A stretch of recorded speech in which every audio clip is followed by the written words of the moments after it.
का। जा रहले कोना सामा बहिन घर आंगन कर सुन का।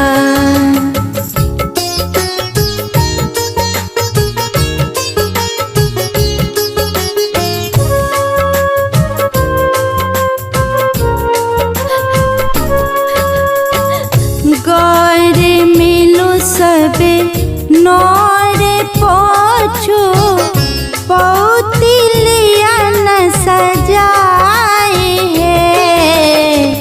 कोना के सासुर जेती सामा करू कोना के विदाई है।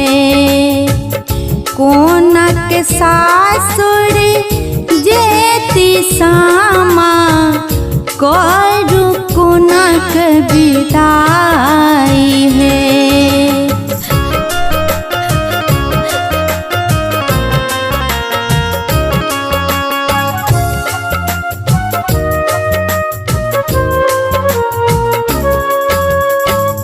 टोल परोस के दाए बजाबो गीत दिया ने उठाए है। भाव भावना सजा कर रखने करू कोना के विदाई है। भाव भावना सजा कर रखने करू कोना के विदाई है।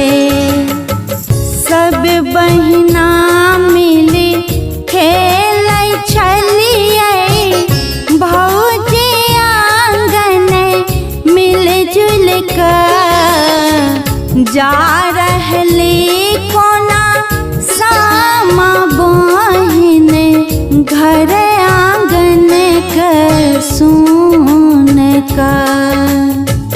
जा रहले कोना